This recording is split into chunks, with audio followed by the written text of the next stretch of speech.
All right, I'm going to get ready to start stripping the gauges out of this machine. So I'm going to try and get them all working as long as we got this in the shop. And let's see what we got where. So I got an ammeter, which looks like a generic ammeter.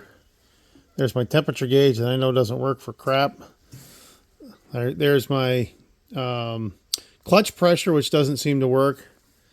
I've got fuel tank, which actually does work.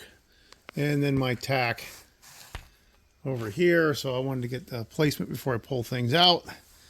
And we'll be getting some new ones. And I know we have things like these idiot lights for, I forget what all. I know one of them's oil, one of them's something else. I don't know. Wish I had an oil pressure gauge on this thing. Which maybe I'll do that. I don't know what I need an amp meter for, honestly. This thing, they never ever seem to work. But anyway, I'm going to pull this front off so I can get in behind this thing, and then we're going to see about starting to strip these out. All right, we've been doing some work on the 580. Haven't done a video in a while, and I'm in the process actually of moving and getting another shop, so been a little busy with that. You can see we've got some wrong color paint on this. I guess it's going to be the wrong color. This is the more modern version of the Case Power Yellow. It's really for the 580Ks and up rather than the old CKs, but well, we had it, so it's on there.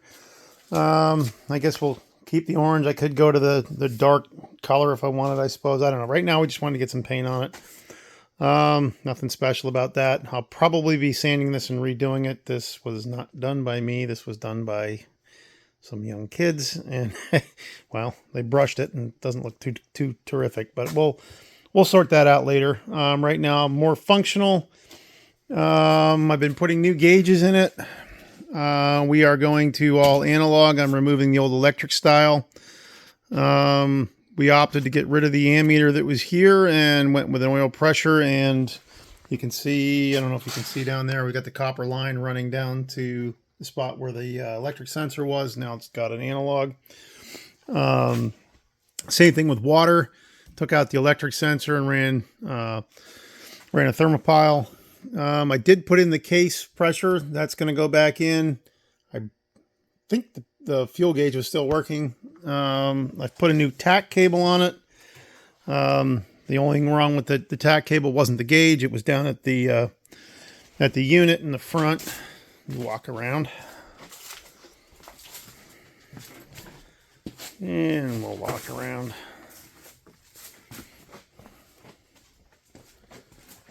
And so this end was actually broken off in there. The gear's fine. That wasn't the problem.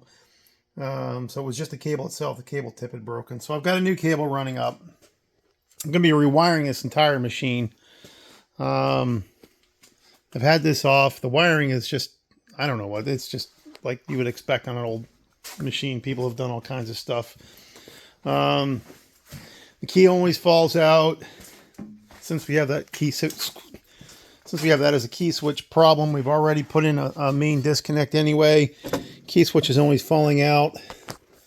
Light switch was frozen and no good. We're going to abandon all of this wiring. The only thing that's run by electric back here is the power for the fuel gauge and any lights for these lightings. So no, this isn't going to be mounted here. I'm just using it as a template.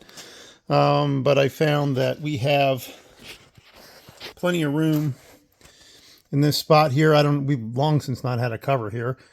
So I'm going to mount this inside of here as a power distribution block.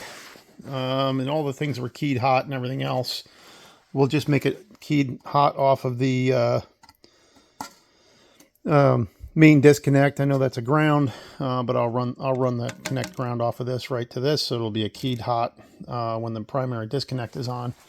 We'll abandon the key switch altogether, and we'll run lights, power for these lights and whatnot. I do have fenders we're going to put on this. They're off. This is a CK, and I have some off of a B.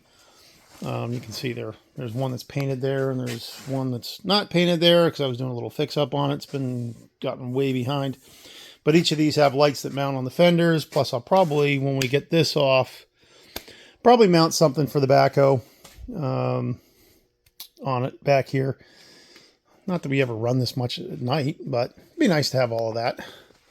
So we're trying to get this one buttoned up, get it functional. I'll worry about paint and making it look pretty later.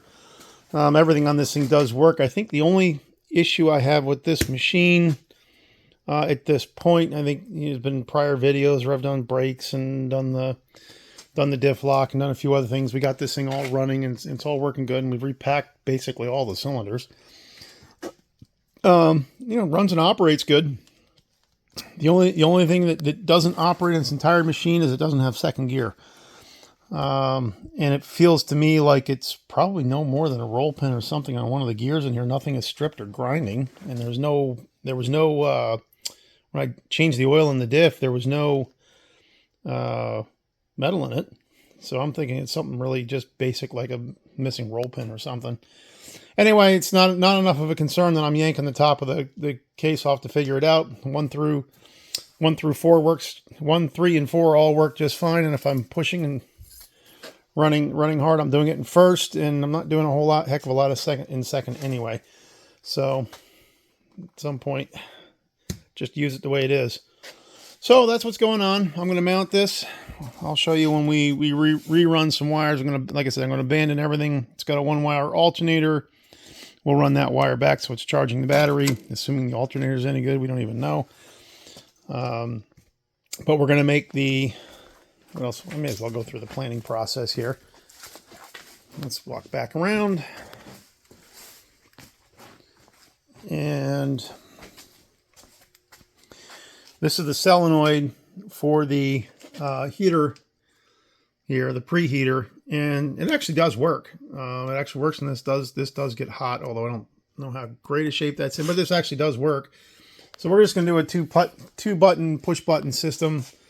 Abandon the key switch, make 1 button to start, 1 button for preheater, and abandon that part, and then wire in some light switches. So let's get this gobbledygook out of here. Again, I'm hoping once I plug this back into the alternator that this alternator actually does something. Wire's a little stretched right now just because I've been pulling that dash on and off.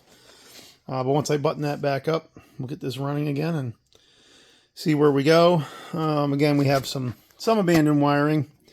Good example. This is the old wire for the old water temp sensor that wasn't working. You can see I've put in the thermopile here to go over, and we went mechanical. Sometimes simpler is just better. Not to mention I had them. Okay, so let me continue to mount that distribution block.